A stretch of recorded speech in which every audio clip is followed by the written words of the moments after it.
नमस्कार, स्वागत है आप सबका हमारे खास प्रोग्राम टॉप न्यूज में, जिसके माध्यम से हम आपको टॉप ट्रेंड में रहने वाली उन खबरों से करवाते हैं रूबरू जिनसे आप होते हैं बेखबर। जो पूरा दिन आज छाई रहेंगी सोशल मीडिया पर ट्रेंडिंग में, किनसे जुड़ी है ये भी हम आपको इस रिपोर्ट के जरिए ही बताएंगे। तो आज की ताजा तरीन और टॉप में रहने वाली खबरों को जानने के लिए डालिए इस रिपोर्ट पर एक खास नजर।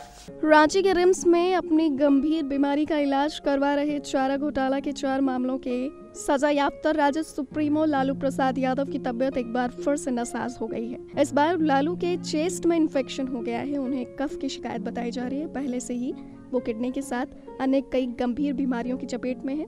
उनकी गिरती सेहत को देखते हुए रिम्स प्रबंधन ने बिरसा मुंडा होटवार केंद्रीय जेल को जरूरी जांच के लिए चिट्ठी लिखी है। बताया जा रहा है कि हाई प्रोफाइल कैदी होने के कारण जेल सुप्रिटेंडेंट की अनुमति मिलने के बाद ही लालू प्रसाद की इकोकार्डियोग्राफी और अन्य जरूरी टेस्ट करवाए जाएंगे।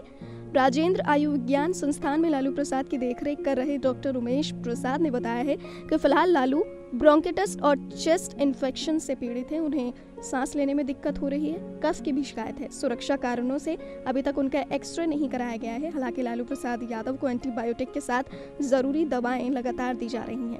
इस दौरान लालू अपने प्रशंसकों से हर हफ्ते मिलते हैं। बीते दिन पहले अपने 3 प्रशंसकों से लालू अस्पताल में मिले। नेक्स्ट 9 न्यूज भोजपुरिया से ममता की रिपोर्ट। बिहार के नालंदा की बेटी रोहिणी प्रकाश इंटर के विज्ञान के स्टेट टॉपर सामने बनकर आई हैं। साइंस टॉपर रोहिणी ने 473 अंक लाकर यानी 94.6% लाकर जिले की बेटियों में आगे बढ़ने और सफल होने की ललक जगा दी है। रोहिणी प्रकाश अपने पिता की तरह इंजीनियर बनना चाहती हैं। वो JEE PT पास कर चुकी हैं और मेन परीक्षा 9 अप्रैल को होनी है। सिमुलतला विद्यालय में मैट्रिक करने के बाद नालंदा जिले के अस्थावा प्रखंड के सरबहदी स्थित +2 विद्यालय में दाखिला लिया था। वहीं से इंटर की परीक्षा दी थी। इनका लक्ष्य IIT मुख्य परीक्षा क्रैक कर इंजीनियर बनना है। बता दें कि साइंस में इस बार पहले नंबर पर 2 स्टूडेंट्स ने बाजी मारी है। रोहिणी के अलावा अरवल और पवन को भी 473 अंक मिले हैं। दूसरा है एक लड़का जो बिहार बोर्ड का इंटर साइंस टॉपर माना जा रहा है, जिनका नाम है पवन, जो सेना के अफसर बनना चाहते हैं। वो NDA की पढ़ाई कर देश की सेवा करना चाहते हैं। पवन की इस सफलता से माँ और पिता बहुत खुश हैं। अरवल के DM ने भी इस सफलता पर पवन को बधाई दी है। कहा है कि पवन आगे चलकर बड़ा अफसर बनेंगे। प्रतिभा किसी चमत्कार की मोहताज नहीं, गांव की गलियों से भी गूंज निकल सकती है, जिसकी खनक हर ओर सुनाई पड़ती है। कुछ ऐसा ही कर दिखाया है साधारण से परिवार में जन्मे अरवल जिले के किंजर उज्जैन पट्टी के पवन ने। उनकी मां जहां आंगनबाड़ी सेविका हैं, वहीं पिता झारखंड पुलिस के ड्राइवर हैं। ऐसे में स्वाभाविक है कि उनकी पढ़ाई सामान्य तरीके से हुई होगी। इंटर स्तरीय उच्च विद्यालय किंजर से ही उन्होंने मैट्रिक की परीक्षा पास की थी। बिरहा गायक विजयलाल यादव समाजवादी पार्टी के सदस्य हैं। विजयलाल यादव निरहुआ के बड़े भाई हैं और दोनों में बहुत बेहतरीन रिश्ता रहा है। लेकिन निरहुआ के बीजेपी में शामिल होने के बाद दोनों भाइयों को विरोधी पार्टियों का साथ देना होगा। इस बात पर बीते दिन पहले विजयलाल यादव को एक लाइव वीडियो देखा गया है, जिस पर निरहुआ के बारे में वो कुछ बातें कहते नजर आए। हालांकि वो सारी बातें सकारात्मक ही थी। विजयलाल यादव का कहना है कि बेशक से वो दूसरी पार्टी ज्वाइन कर ले, लेकिन हमेशा मेरा भाई रहेगा। उसे जिस पार्टी में जाना है जा सकता है, लेकिन मेरे रोम रोम में सिर्फ और सिर्फ समाजवादी पार्टी और अखिलेश जी का नाम है। उन्होंने गरीबों के लिए हमेशा अच्छा सोचा है। तो वही निरहुआ के छोटे भाई प्रवेश लाल यादव ने भी बड़े भाई निरहुआ का सपोर्ट करते हुए कहा है कि मेरे लिए बहुत खुशी की बात है कि मोदी जी सबकी भलाई के लिए काम करते हैं और मेरे बड़े भाई भी उनका साथ दे रहे हैं। इससे ज्यादा मेरे लिए खुशी की और कोई बात नहीं हो सकती। नेक्स्ट 9 न्यूज भोजपुरिया से ममता की रिपोर्ट। फिल्मों के जरिए भोजपुरी के सुपरस्टार दिनेश लाल यादव निरहुआ बिहार में एक जाना पहचाना नाम हो चुके हैं। न सिर्फ बिहार में बल्कि राजनीति में आते ही उन्होंने पूरी दुनिया में अपना नाम फेमस तो करवा ही लिया है। जब से निरहुआ बीजेपी में शामिल हुए हैं, तब से हर कोई उन्हें बधाइयां दे रहा है, खासकर उनके इंडस्ट्री के लोग जो उनके साथ काम कर चुके हैं।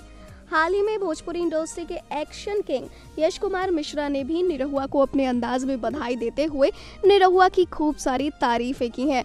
उन्होंने कहा कि इंडस्ट्री में काफ़ी सारे ऐसे सुपरस्टार्स हैं जो अपना स्टारडम हमेशा दूसरों पर दिखाते रहते हैं, लेकिन एकमात्र दिनेश लाल यादव निरहुआ ही ऐसे हैं जो सबसे ज़्यादा सीनियर होने के बावजूद हर इंसान से एक ही तरह पेश आते हैं। उनके सामने किसी को ये फील नहीं होता कि ये फिल्म का डायरेक्टर है या फिल्म का स्पॉटमैन है। सबसे बड़े अच्छे से पेश आते हैं, सबका भला सोचते हैं। इसलिए मुझे लगता है कि अगर वो राजनीति में आएंगे तो भोजपुरी इंडस्ट्री की भलाई के बारे में भी ज़रूर कुछ अच्छा सोचेंगे। बहुत ईमानदार हैं। मैं चाहता हूं कि जिस तरह से उन्होंने भोजपुरी इंडस्ट्री में प्रगति की है, जिस तरह उन्होंने अपने कंधों पर भोजपुरी फिल्म इंडस्ट्री को कई सालों तक ढोया है, ठीक उसी तरह से राजनीति में भी वो अपनी कामयाबी के झंडे गाड़ें। नेक्स्ट 9 न्यूज़ भोजपुरिया से ममता की रिपोर्ट। भोजपुरी फिल्म के superstar power star Pawan Singh को उनकी फिल्मों और उनके गानों के लिए भोजपुरिया दर्शक पसंद करते हैं, लेकिन भोजपुरी फिल्म में अच्छी फिल्म देने के अलावा पवन सिंह की एक जिम्मेदारी और है। वो जिम्मेदारी है राजनीति गलियारों की तरफ, वो भी भारतीय जनता पार्टी के लिए। आप लोग जानते होंगे कि भारतीय जनता पार्टी के पवन सिंह भी एक सदस्य हैं। अब ऐसे में हर बार पवन सिंह को चुनाव प्रचार के लिए प्रयोग किया जाता है। अलग अलग जगह से भोजपुरिया फिल्म के कलाकार हमेशा से किसी एक पार्टी को सपोर्ट करते रहे हैं। इस बार भोजपुरी इंडस्ट्री के सारे सुपरस्टारों और सारे कलाकारों ने बीजेपी का ही दामन थाम लिया है और उन्होंने ये सोच लिया है कि इस बार दोबारा प्रधानमंत्री मोदी को ही जिताना है। और यही कारण है कि पवन सिंह अपनी फिल्मों की शूटिंग छोड़कर चुनाव प्रचार में जुट चुके हैं। हाल ही में पवन सिंह ने एक तस्वीर शेयर की है भदोही के सांसद वीरेंद्र जी के साथ, और पवन भी वहां मौजूद है। उन्होंने प्रमोशन करना शुरू कर दिया है अपनी पार्टी का, और खबर आ रही है कि दिन रात एक कर चुके हैं। बहुत बीती रात जब अपने घर आते हैं तो खुद से ही खाना बनाकर उन्हें खाना पड़ता है। उसके बावजूद इतनी मेहनत कर रहे हैं क्योंकि वो भी चाहते हैं कि प्रधानमंत्री मोदी की सरकार ही तब तक रहे जब तक भारत का कल्याण पूरी तरह से हो नहीं जाता। नेक्स्ट 9 न्यूज़ भोजपुरिया से ममता की रिपोर्ट।